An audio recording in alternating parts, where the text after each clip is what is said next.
I am Dr. Jonas Westover, and I've had the pleasure of getting to be a part of the Winter Dance Party Festival for a little while.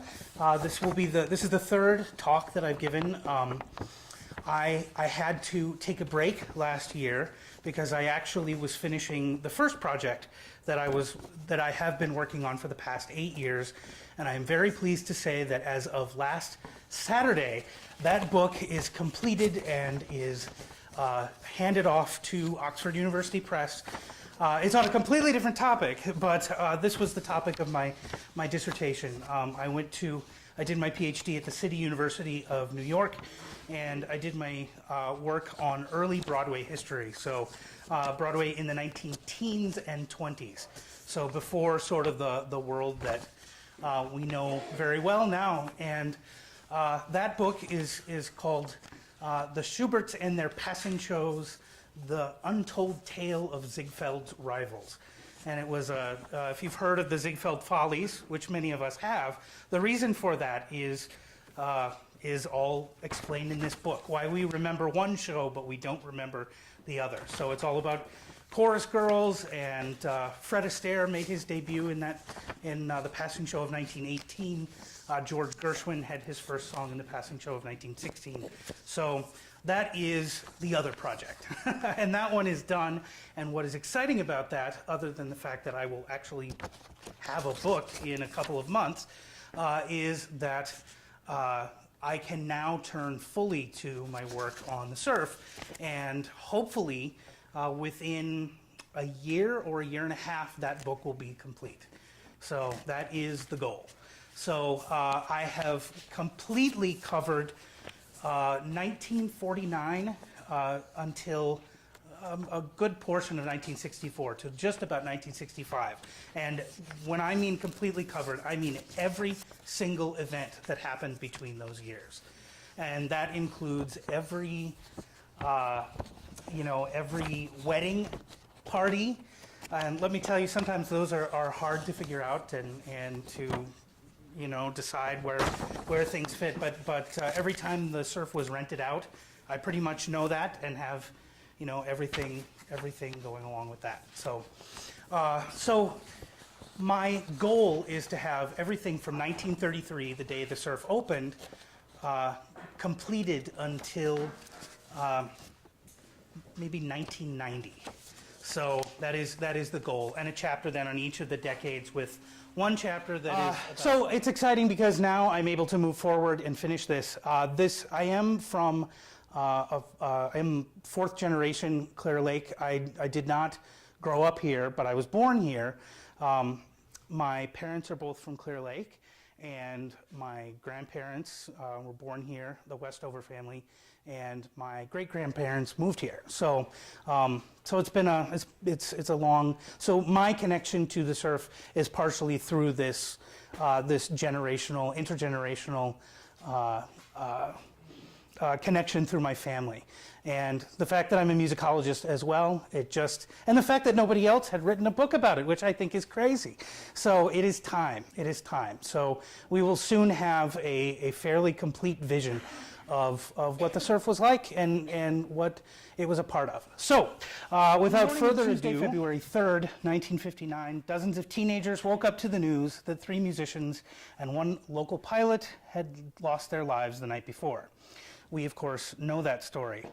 The 3 were among a host of other stars that appeared as part of the Winter Dance Party, an entertainment package organized by Irving Feld's GAC, General Artists Corporation, which had successfully offered an autumn dance party the previous September. That's something most of us don't realize, is that the Winter Dance Party was actually part of a much larger system. Among the concert goers was Mike Bainter, who had been lucky enough to catch Ritchie Valens as he put his belongings into a car and headed to the airport. Bainter got an autograph from a singer, and when he awoke early the next morning to deliver papers in the bitter Midwestern cold, he was shocked and heartbroken to read the headline. Although he could not have known it at the time, the signature he proudly had in his wallet and still has is the last one Valens ever wrote. So here is that, the final autograph, and we can actually go a little closer.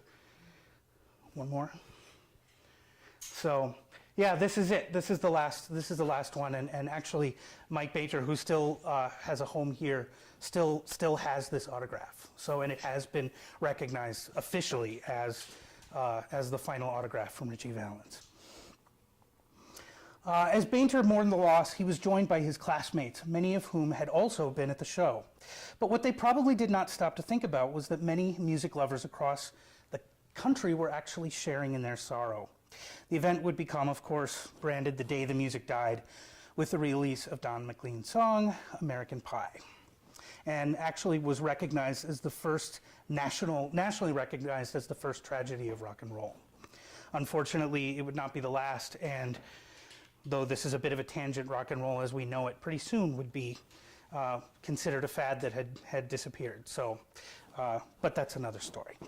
The event marked the end of a transformative decade in music history, and it pinpointed the Surf Ballroom as a unique location in the history of popular music.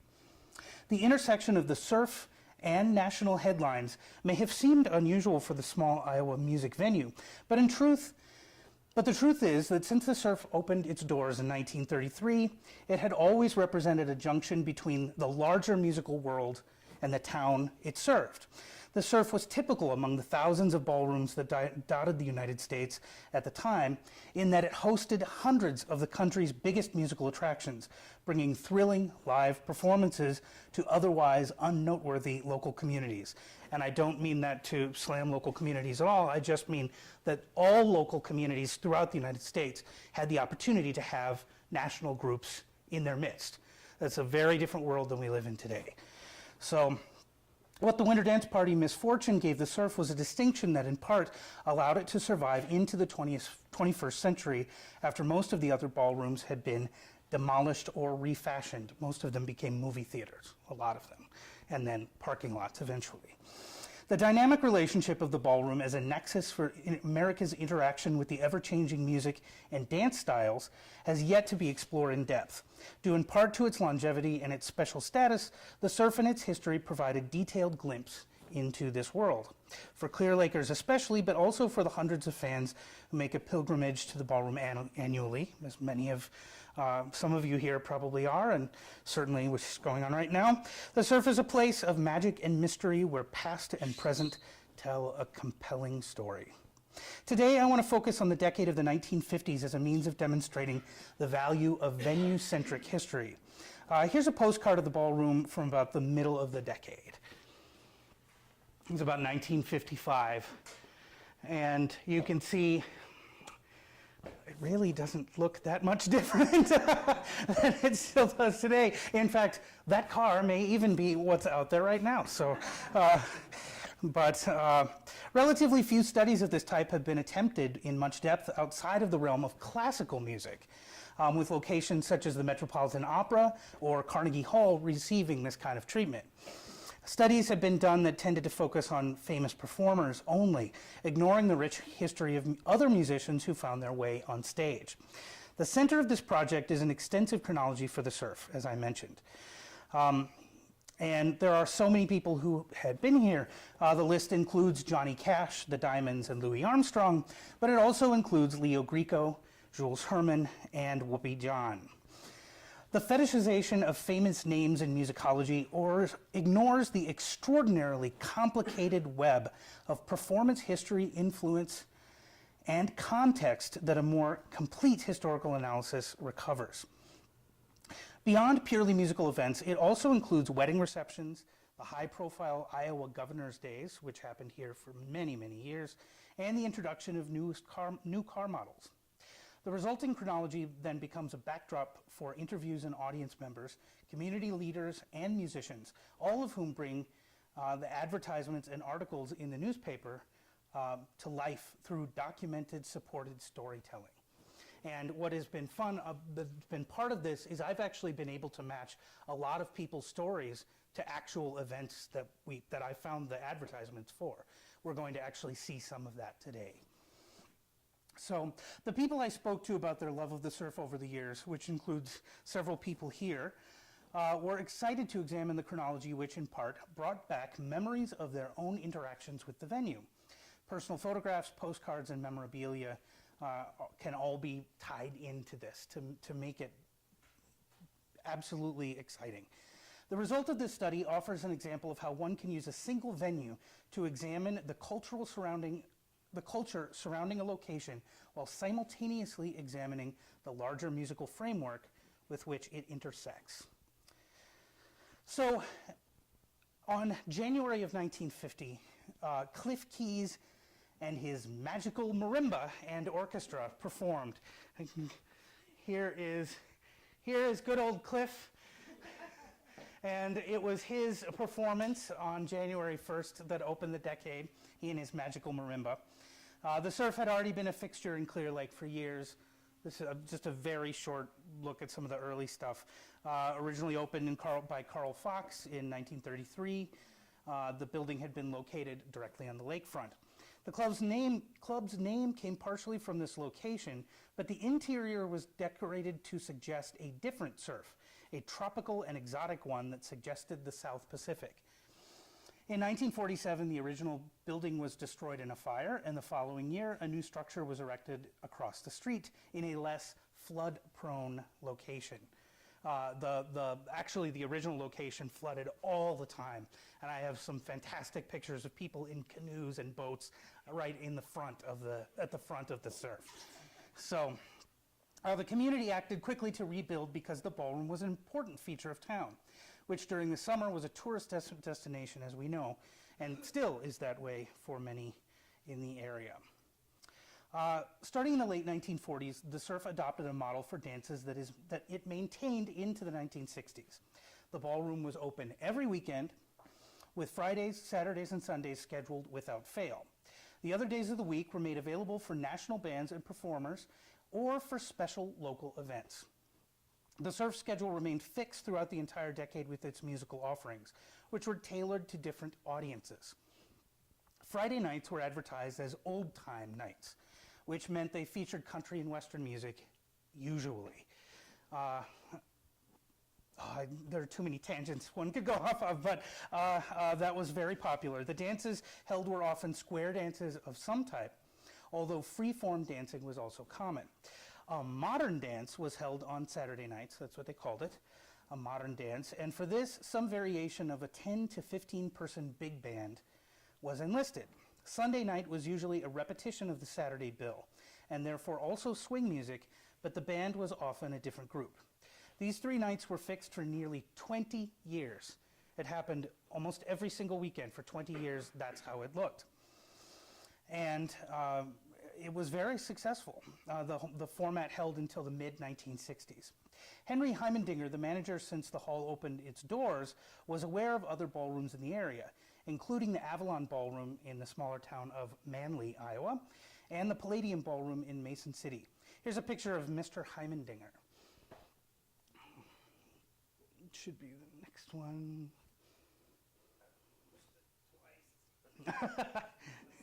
See, it's all very exciting.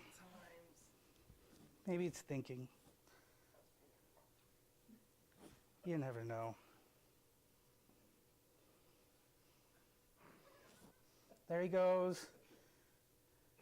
And here is Mr. Hyman Dinner. So, no, that's okay. Known as Hank. He was the first manager of the surf. He actually was the manager when the original surf opened its doors in 1933. So he worked under Carl Fox. And there are some very interesting stories that I've heard. He sounds like he was very good at what he did.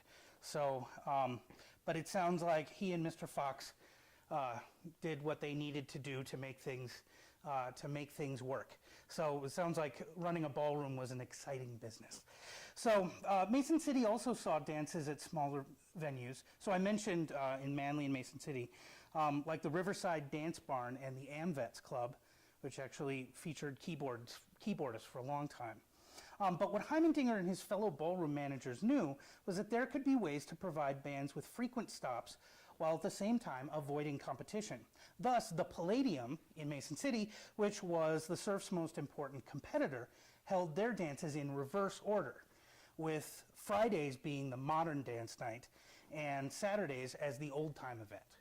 So that way, given this well-tuned system, audiences could get whatever style of music they wanted somewhere nearby. So for the most part, that worked. Without question, the big band music was the most popular style that filled the surf during the early part of the decade. Almost all of the well-known visiting performers from 50 to 53 performed this style of music. And the Saturday and Sunday nights were almost exclusively made up of the same type of band or orchestra. For example, between January and July of 1950, the high-profile groups that came to Clear Lake, which were called name bands, were Blue Baron, Teddy Phillips, Clyde McCoy, Henry Bussey, Russ Morgan, Tiny Hill, whose autograph is actually at the surf right now. If some of you look on the wall there, you can see him sign. Guy Lombardo, Jimmy Dorsey, Jan Garber, Billy Bishop, Don Reagan, and Les Brown. Although Lombardo and Dorsey stand out, most of these names have been forgotten, even though they were incredibly successful during this period. Many of these stars had been parts of other bands in the past, working with either Artie Shaw or the incredible drummer Gene Krupa. But what tied most of them together was that they were primarily sweet bands, as opposed to the hot style of some of their contemporaries. This type of big band focused on melody rather than rhythm, and usually included strings and accordions. Eddie Allen, in fact, used the phrase, the sweet satin music of Eddie Allen, to get people to come and listen to him, to market his orchestra. The sweet style opened tremendous doors for them, and not only were leaders like Carl and Morgan fixtures at famous ballrooms in larger cities, so like they would play in New York and LA, but each of these had significant discographies. They were in a bunch of movies, and many actually even had their own radio or television shows. So these, I mean, we don't recognize these names anymore, but they were, I mean, these are the people you saw on TV, and there they were in your town. Here's an advertisement from May of 1950 with Frankie Carl. So here we go. His piano and orchestra, the golden touch. You can see that's exactly this kind of sweet sound is what was going on. And here was Leo Grieco and his Pioneers.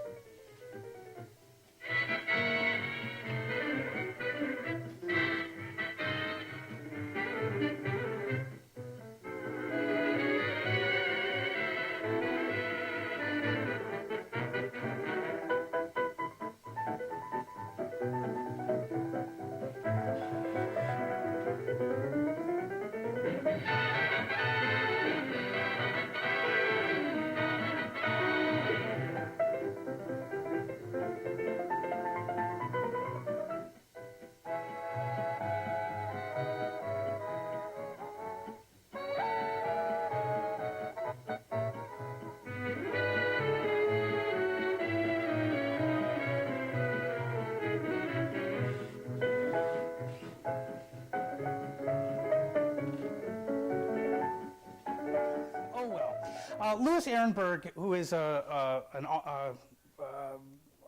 person who studies this kind of material, he states in his seminal book on jazz, Swingin' the Dream, that the turn away from hot swing aligns with both the Cold War and an insistence on rebuilding America's middle class after World War II.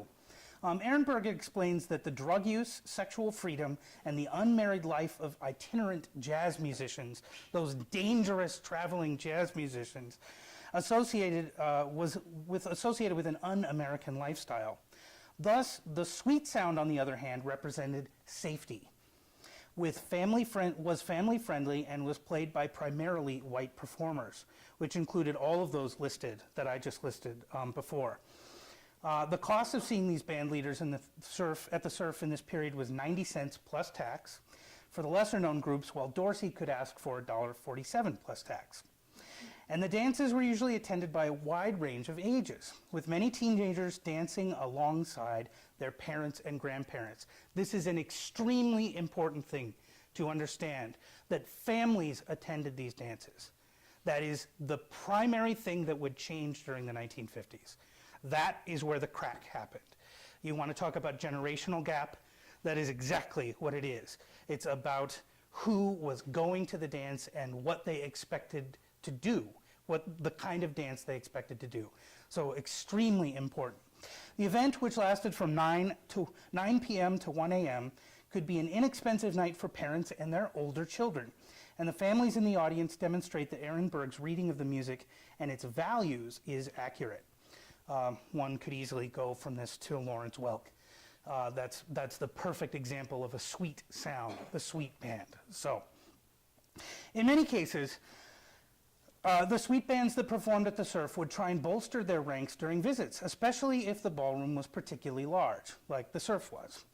They would contact local music unions and would request local players to sit in with them. This gave hometown players the chance to perform with groups ranging from as famous as Jimmy Dorsey to the small-time type. It was an exciting opportunity for Clear Lake musicians to remain professionally active. I mean, can you imagine, you know, one of your favorite groups on television comes and you get the opportunity to sit in and play with them? It was a thrilling thing. So the last situation was certainly the case for Bob Logan, who grew up in Beatrice, Nebraska, settled down in Iowa, and worked for years on the music staff of Clear Lake High School. Some of you might know Mr. Logan. Unfortunately, he couldn't be here today. He is busy today, but I was lucky enough to get to interview him. So if we can go to the next one. Here is Mr. Logan. On clarinet, he also played saxophone, and he got to play with dozens of these super famous big bands. It was very exciting. While attending a concert at the Riverside Park Ballroom in Beatrice, Nebraska, Logan and his friend Merle Bredwell were studying some of the music that fell off the stage after a gust from the audience blew it into the crowd. There was some wind, and it blew the music off, and they were looking at it. The band was run by Ralph Slade, and though the two boys were still in high school, Slade requested they audition, stating that he needed 2 more saxophone players for his upcoming summer gigs. The two friends went home that night, swapping their dates for their instruments, which I think is pretty funny, hearing jokes about the trade-off for a long time to come. They dumped the girls and grabbed their saxophones. They joined this territory band, traveling all across the Midwest during the warm months of 1942. Merle had graduated and made a career out of playing with these bands, but Logan, out of a sense of guilt, and probably from his parents, decided that he needed to return to finish high school, after which he joined the Army. After college, Logan played for many years with Keith Killinger. It was a major territory band. But what's interesting is that you know, we think of these band leaders, but a lot of them were kids. A lot of them were the same age as these people who were playing with them. So he was actually a fellow music student at Drake College in Des Moines. And so that's how Logan knew Killinger. Killinger's band played almost every night during the summer. And as a result, for each musician, they were paid roughly $20 a week for this work, compared to the $2.50 a week that he was earning at a local shop. Logan felt the pay as a young musician was substantial, and it was. Logan married in 1949 and began to look for steady work soon after. When he moved to Clear Lake in 1954, Logan became a regular at the Surf through sitting in with these various bands, both large and small. The practice of professional subbing was common during the era, letting bands pad their numbers for larger venues. On many occasions, the union would simply contact the performer the afternoon before the gig. So you needed to be ready immediately. That you needed to be ready to jump at a moment's notice. Logan often worked with Jules Herman, who I've spoken about before, who only used 2 saxes instead of the customary 4. In each of these instances, Logan was asked to sight read the parts and play them in many cases with no rehearsal, which meant that you needed to be good immediately. The repertoire was substantial too, with Herman making use of over 500 songs in the book that he expected people to be able to just pick up and play. expecting his players to be able to do this. In this way, Logan was able to perform alongside players who traveled widely. He ended up working with Jimmy Dorsey and Russ Morgan as well. As a musician, Logan was expected to maintain excellent performance skills and be aware of the latest songs. In this way, he and players in many of the nation's ballrooms intersected regularly with live music on the national scene. Logan continued to perform with these bands, eventually playing with the Don Glaser Orchestra until the last of the ballrooms began to close in the early 1990s. Sort of going back a little bit, during this time, Hyman Dinner actually was a local, the manager that I had mentioned, was a leader locally and on the state level. But in an interesting turn, the ballroom, the surf was actually mentioned on the national scene. If we can go to the next one. We actually get here, this is June 30th, 1950. Billboard magazine actually mentioned the surf fairly early on. Billboard, of course, was, since the early 1940s, the preeminent periodical concerning popular music. I guess that's an alliteration. But it made special mention of the surf in June. We can see here what they had to say. Hyman Dinner actually he was the first president of Iowa's Ballroom Managers Association. They realized they needed to get together. And so what is interesting is that, this was in 1950.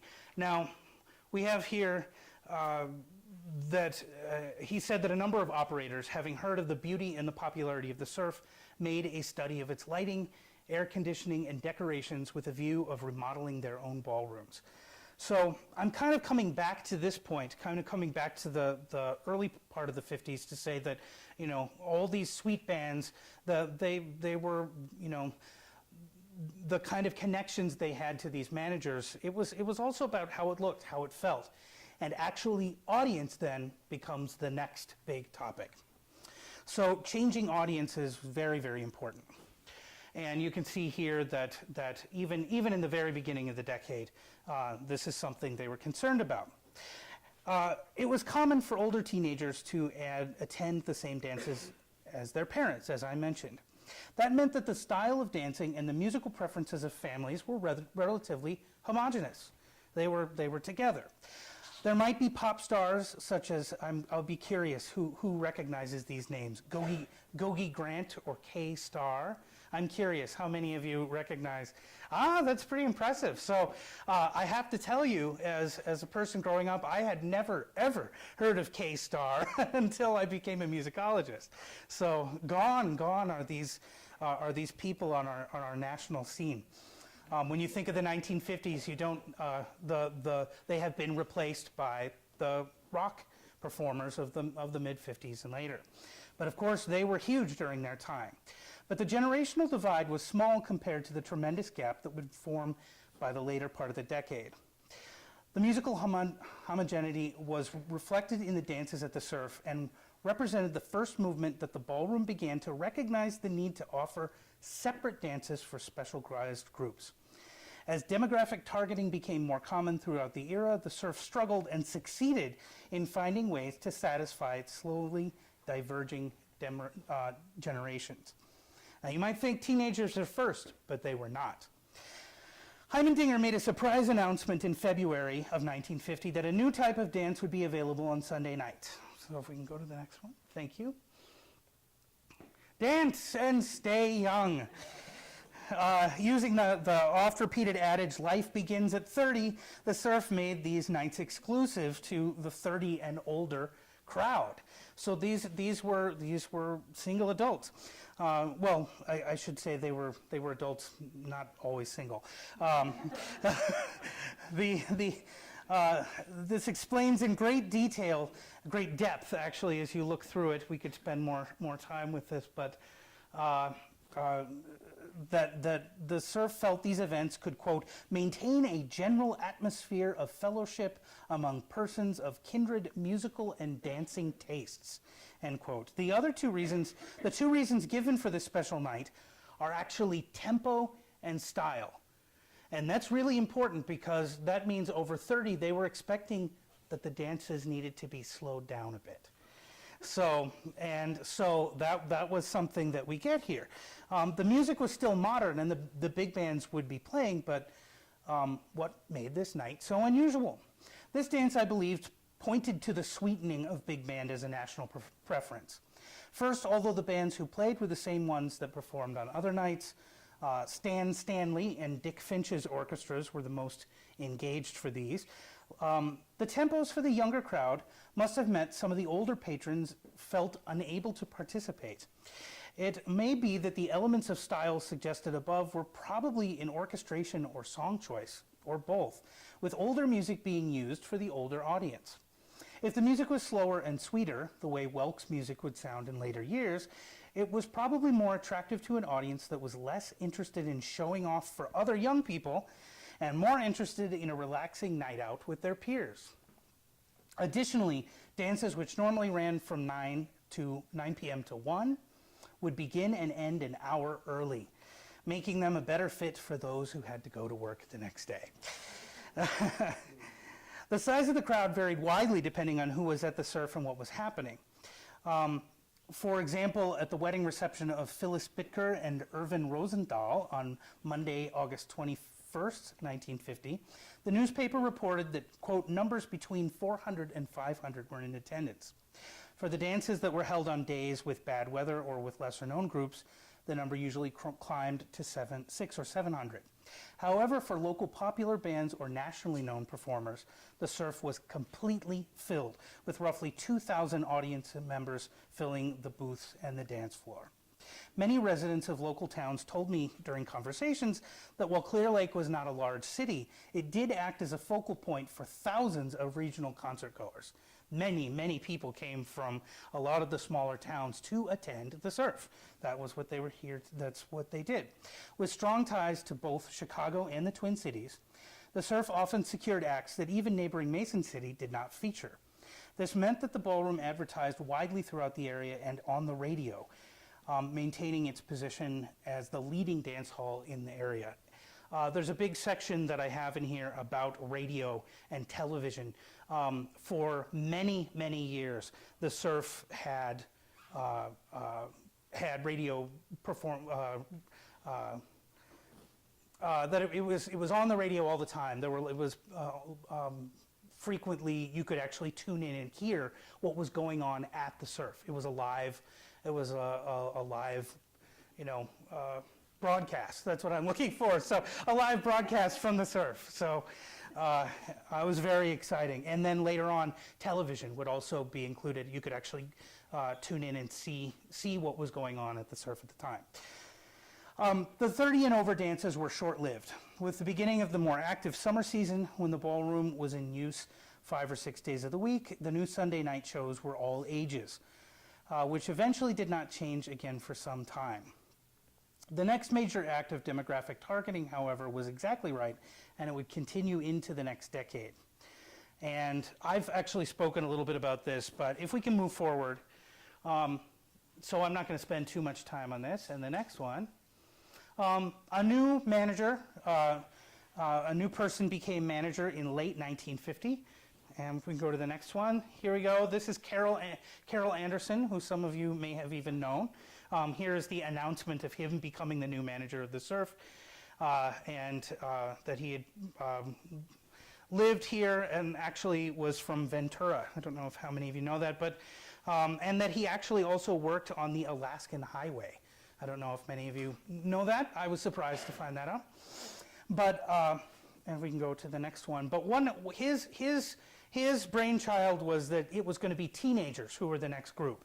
And so these teenage dances that he eventually sent up, this is from 1953. He started these teenage dances. And once this got going, this was very exciting. And this actually continued until the ballroom closed its doors for the first time in about 1970. So those lasted from 53 until 70. So you'll notice that parents are free.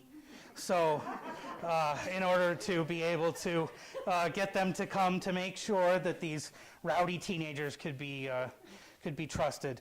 But I have talked a little bit about that before. So he did say, he told the Globe Gazette, only teenagers will be allowed on the dance floor, no old people. So I added no old people, just to make that clear. But the paper the next day announced that a, quote, good-sized, well-behaved group of teenagers attended the first teenage dance at the Surf Ballroom Wednesday evening, end quote, suggesting that the event was a hit, which it certainly was, and they had many more of these. An ad a little bit later said, from the next year, said, something for mom and dad to do if they bring you to the teenage dance. Arrangements have been made with the Lake Theater for a reduction in price if your theater ticket is purchased at the Surf. See a good movie while your teenagers are being well cared for at the teenage dance. So they were doing whatever they could to get parents comfortable with letting teenagers be alone. So, and it didn't help, of course, that they had things like Blackboard Jungle and, about teenage delinquents in there. But the point was, this was a safe place to bring your kids. But eventually, in terms of audiences, and I promise I'll wrap up pretty soon, the next big issue was actually ended up in a lawsuit. It wasn't about age, but it was in fact about race, specifically the relationship between African Americans and the surf. This is one of those difficult paths to trace, in part because people are uncomfortable talking about it and talking about what happened. But it seems that what makes this especially difficult to find out about was that policies actually changed over time. First of all, demographic information is difficult to come by, although I do plan to look in the census to find if we can find official numbers. But it seems that there were two major non-white groups that were present in the area during the 40s and throughout the 50s. The largest group were actually Hispanic, and many of these people were migrant workers who did not stay all year. The second group was black, and it seems that though there were a couple of black families in Clear Lake, most of the community, the black community, African American community, was in Mason City. And in the stories that I've heard from people who attended the surf at the time, some say they remember the two terms that were most frequent was Negro or colored people at some of the dances. One woman who did not want to be identified, so I actually don't know her name. She told me that her father was one of the doormen and ticket takers, and that he remembered a performance of Louis Armstrong here at the Surf during the during the early 1940s, where a group of black people were actually turned away. But she said Armstrong became aware of the issue and refused to play until the party was brought back in. And after that time, there was no issue. So apparently, sometime during the early 40s, this policy was changed. And so, although I do not know the dates yet, it seems that the surf was integrated for a fair portion of the 40s. However, in 1951, another issue cropped up, and it ended up in a lawsuit against the surf and its parent company, the Prom, which also owned the Aragon and the Trianon ballrooms in Chicago. So here, actually, and I promise we're nearly at an end here. I'm sorry we didn't get to have any music, but if we can go to the next one. Here we actually get our first announcement about this. Mrs. LaFawn Amos, a Negro, charges that she was denied admission to the surf solely because of being a Negro, meaning that the reasons that they usually turn people away were that they were not dressed properly or they were drunk. This is generally what we hear. And she pressed them, and she was with a group of people. And in fact, we have a little bit of this story here, which I think is kind of interesting.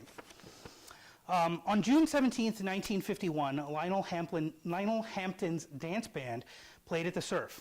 It is an all-colored band. At that time, a number of colored men and women, including this is actually from the lawsuit, including the plaintiff and her husband, sought admittance to the Surf, and they were admitted. They saw an ad in the Globe Gazette, and if we can go to the next one here. Here is actually the ad that he originally saw. He saw this ad and thought, this would be something to come and experience. He was actually he worked for the city of Mason City. And they came to the surf, they attended, and they went. And there were a number of couples that went along with them. The tickets were purchased, and they went into the large hallway after the first entrance and got in, and then at that point they were told that they would not be admitted. Now, it's unclear exactly whose decision this ended up being, but it seems that somewhere along the line in the early 1950s, the prom had decided to actually change their policy, and this was in all of their ballrooms. So, this, unfortunately, this kind of thing is rather difficult to track down. But if we go to the next one, what we actually find out, it's too bad, we could have seen a little bit of Lionel Hampton here actually performing. So, but what they said was, and I guess we see what happens here. But what the surf said was that it was the type of dances that happened inside the surf, which was their reasoning for moving away from this, for not allowing African Americans into the dance. They said what happened was, usually at the dances conducted at the surf, dancing consists of the usual type of couple dancing, like waltzes, two-steps, foxtrots, interspersed with group and mixer dances.